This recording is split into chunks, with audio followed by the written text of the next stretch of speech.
economista, amigo de la casa. Bernardo, bienvenido a esta edición de Llegó la Hora. Bienvenido, Bernardo. Estamos instalando aquí como si fuera. Bien, te escuchamos al principio un poco cortado, pero interpretamos que te estás instalando, pero ya aquí te vemos listo y dispuesto. Los que nos están viendo en streaming ya sí. Te ven perfecto. Hola, bueno, muy buenas tardes, muchas gracias por la invitación. Bueno, Bernardo, partamos para ver si nos puedes dar un contexto de qué se está dando esta discusión. Tú lideraste un movimiento bien importante con Mi Plata No. En mi opinión fue uno de los catalizadores del triunfo del rechazo del 2022. Y hoy día un poco se pone en la encrucijada de qué tan propietarios somos de esos puntos de cotización adicional, cuál va a ser su destino. Se abrió como una grieta dentro de la propia oposición. ¿Cómo lo estás viendo tú? Mira, sí, por eso mismo estábamos conversando, porque con Mi Plata No tiene 138.000 adherentes, que ahí están, ¿no es cierto? Y por supuesto están convencidos que todas las cotizaciones tienen que ir a la cuenta de cada trabajador por justicia, ¿no es cierto? Es una cosa de justicia a esta altura, ¿verdad?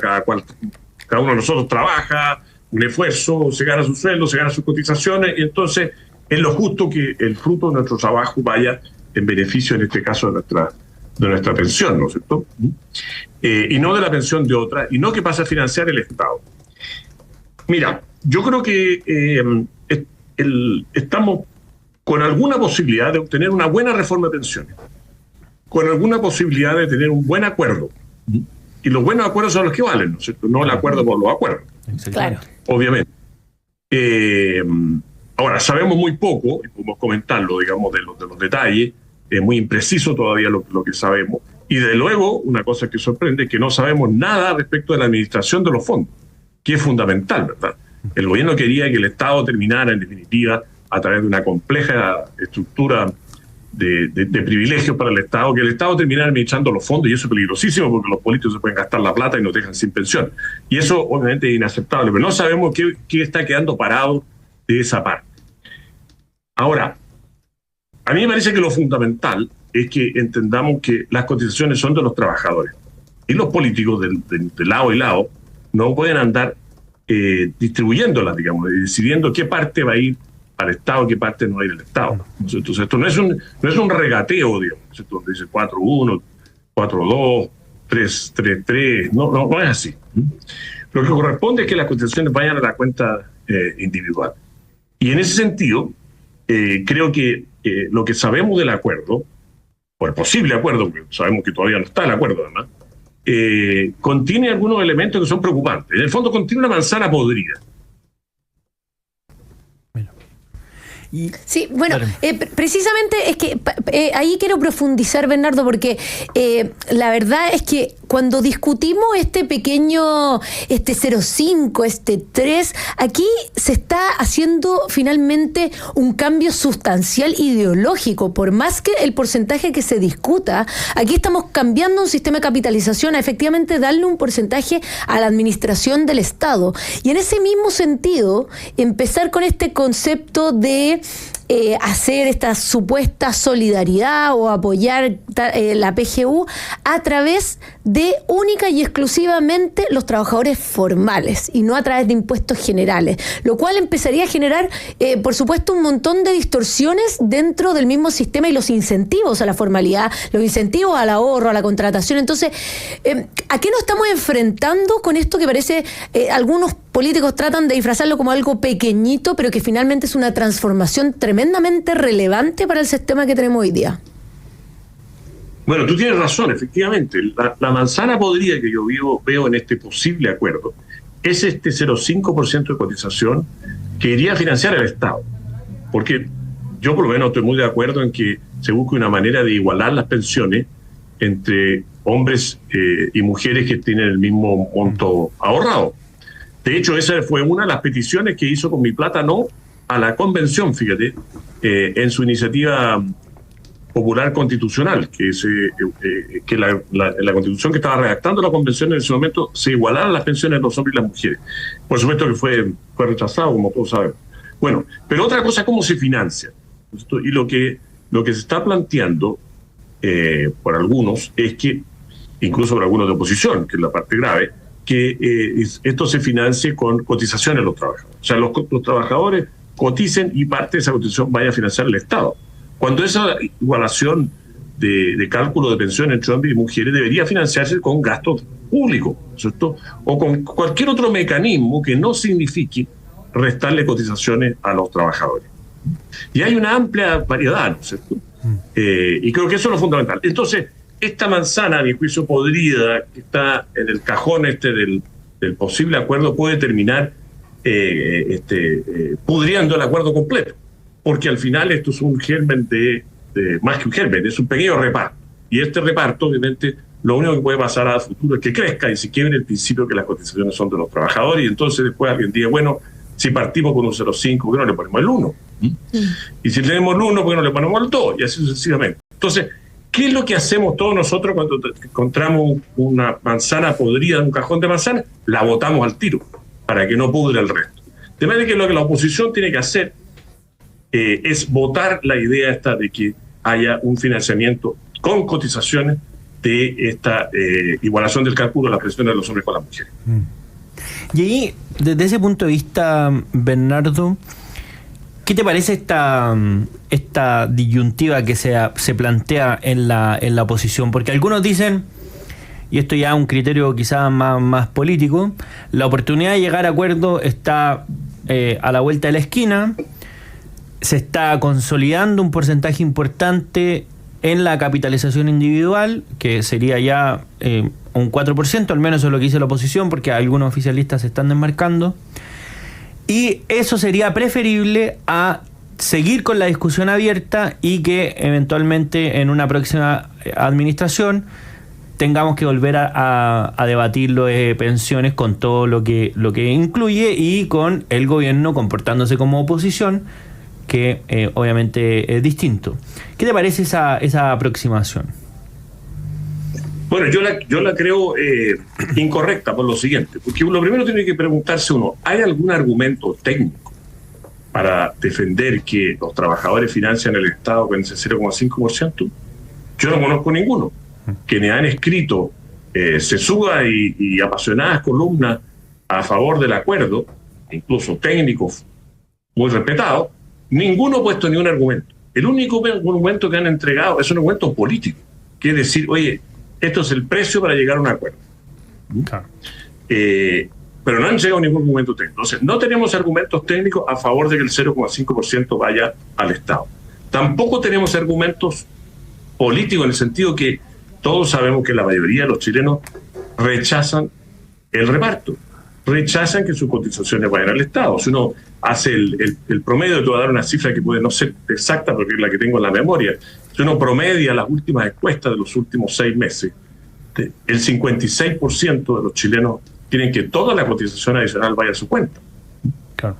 Entonces, además, este fue un eje estructural del rechazo. Uno de los 5 ejes estructurales del rechazo fue el rechazo a que el Estado administrara cotizaciones previsionales y se hiciera de los fondos de los trabajadores y de sus cotizaciones. Entonces, esto no solo abarca al sector, llamémosle más de derecha más extrema, no solo abarca, digamos, a los republicanos, no solo abarca a Chile Vamos, abarca también a la centroizquierda que estuvo por el rechazo. Entonces, no hay apoyo en la ciudadanía y no hay argumentos técnicos.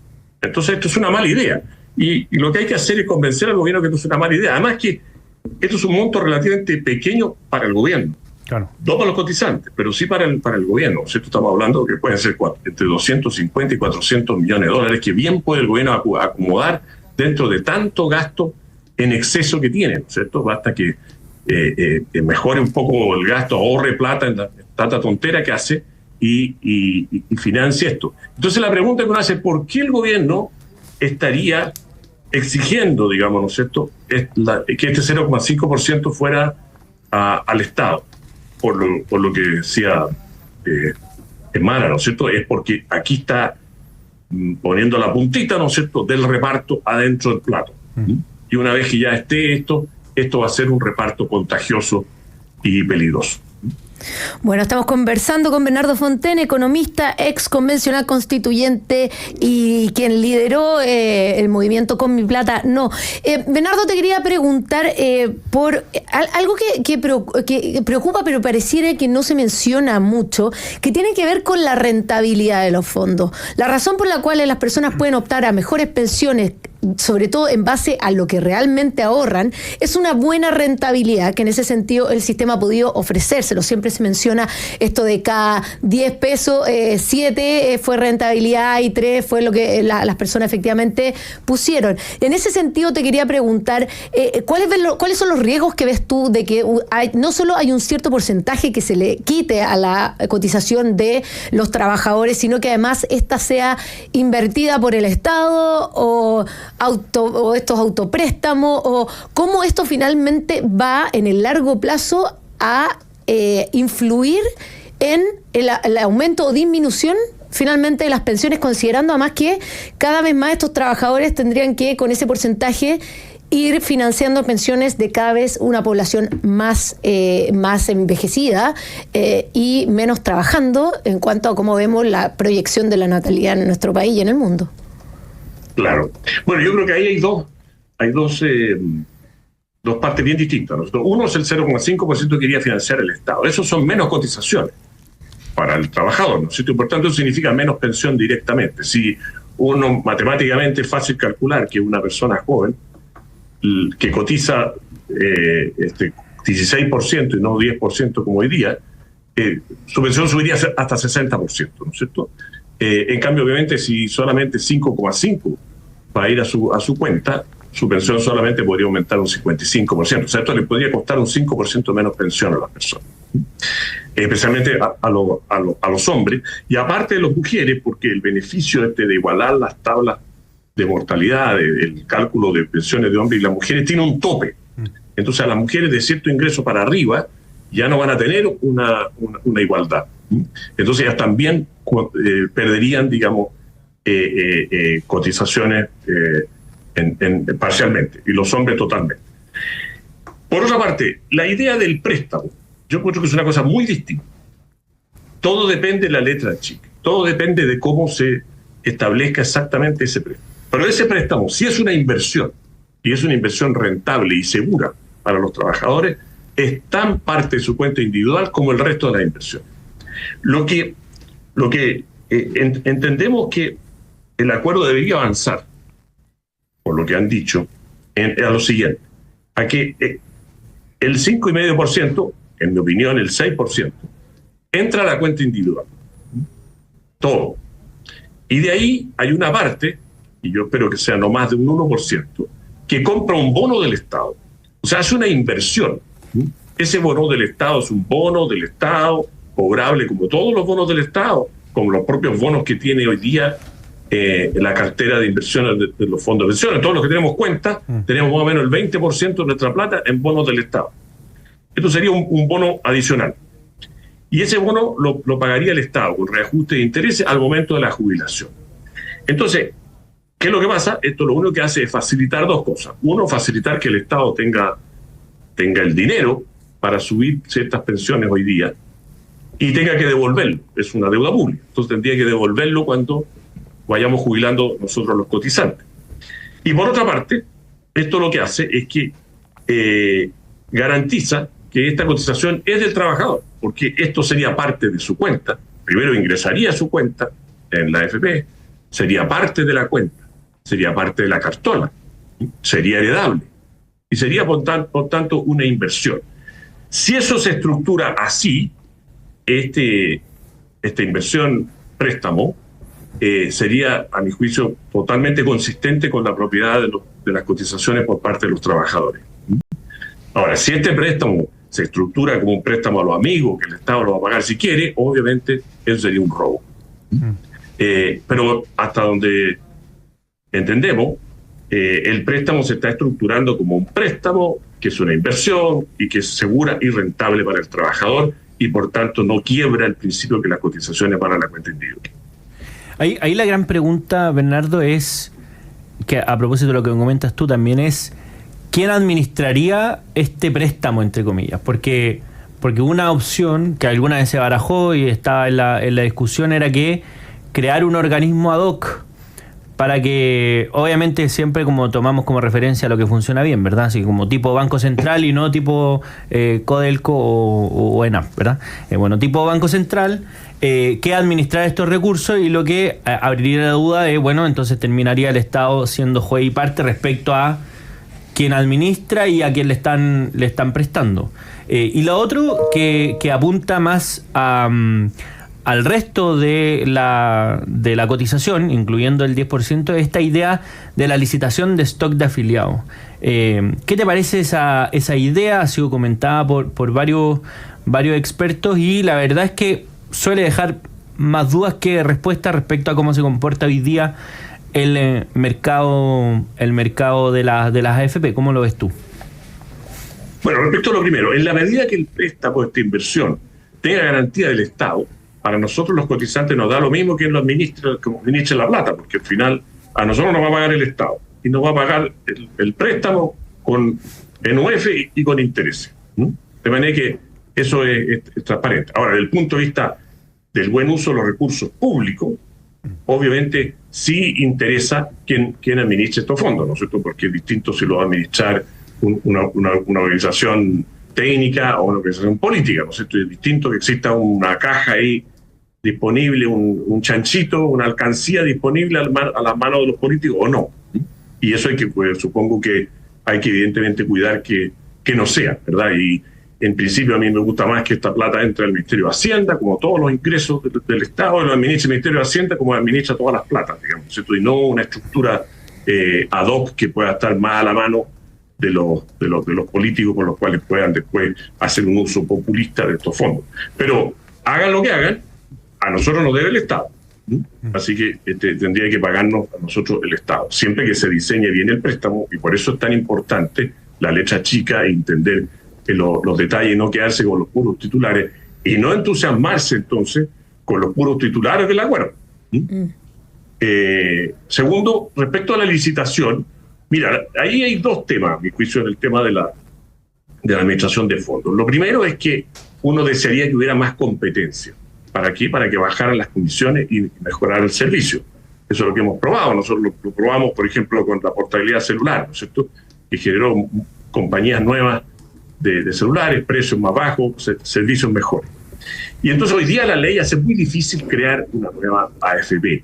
Y es difícil porque le pone tal cantidad de condiciones, por ejemplo, que tiene que tener sucursales en todo Chile, una serie de cosas que hacen caro y difícil hacerlo. Y eso es lo que hay que eliminar y permitir entonces que las administradoras actuales y las futuras puedan compartir sucursales, vendedores, estructuras, administraciones, etcétera, etcétera. No así el manejo de la plata, que tiene que quedar totalmente separado y exclusivo.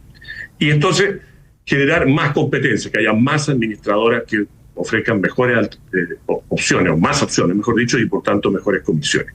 Una alternativa a eso es esto de la licitación, que es decir, oye, tomemos un grupo de 10% de los afiliados antiguos, o sea, que ya somos afiliados, y licitemos quién va a administrar este 10% de afiliados a la AFP que cobre más barato.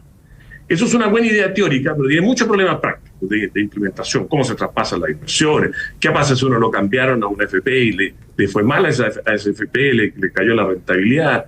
¿Qué pasa si, en fin, una serie de cosas que hace que está bastante en discusión esa alternativa que desde el punto de vista como así en el pizarrón funciona mejor. A mí no me gusta mucho porque creo que tiene muchos problemas prácticos. Y el otro tema, prefiero entonces en definitiva que abramos más a la competencia y que sea posible que compañías de seguro, que administradoras de fondos, que retails, que cajas de compensación, etcétera, etcétera, puedan, o mismos sindicatos, en fin, puedan crear más fácilmente administradoras de pensiones, asociándose con expertos financieros, en fin, asociándose con quienes quieran, y de esa forma tengamos mucho más competencia y más alternativas. Y la otra discusión importante es que a los afiliados, a los cotizantes, les molesta mucho, con razón, nosotros, que cuando hay una rentabilidad negativa, la comisión de la AFP es la misma. Y uno desearía entonces que las comisiones fueran variables con la rentabilidad. Y si la rentabilidad es buena, que la AFP gane más, estamos de acuerdo. Si la rentabilidad es mala, que la AFP gane menos. Y ahí hemos planteado con Alejandro Bede y la Michelle Lavé cambiar el sistema de comisiones actuales por una comisión, separar la comisión en dos, la comisión actual. Una comisión para administración, que es por toda la función, digamos, de administración de las cuentas y atención de público y de problemas de la gente, etcétera. Y otra comisión dentro de la parte 2 de la comisión, que sería la comisión por rentabilidad. Entonces eso sería un porcentaje de lo que gana el fondo. Entonces, si el fondo gana plata, efectivamente cobraría esa comisión. Pero si el fondo pierde plata, no cobraría esa comisión y terminaría con menos ingresos. Entonces, de esa manera, todos los afiliados nos sentiríamos que las administradoras y nosotros estamos más en el mismo bote. Bueno, tenemos harto que estar expectante a ver qué pasa con este acuerdo y bueno, los detalles hay que ir analizándolos uno a uno. Queríamos agradecerte, Bernardo, por haber estado con nosotros. Bernardo Fontaine, economista y ex convencional constituyente. Muchas gracias por haber estado con nosotros en Llegó la Hora. Muchas gracias. Yo le deseo sobre todo a los senadores mucha fuerza para que saquemos un buen acuerdo y a la oposición mucha unidad. No es el momento para dividirnos en un tema tan sensible para la gente como es el principal ahorro de la familia chilena. Y lo único claro es que la gente quiere que las cotizaciones vayan a la cuenta individual. Así que hacer todo lo creativo que sea necesario para llegar a un acuerdo, pero no perderse o no alejarse de ese principio. Así es. Bueno, muchas gracias, Bernardo. Nosotros nos vamos a una breve pausa y ya volvemos con más Llegó la Hora en Radio Agricultura.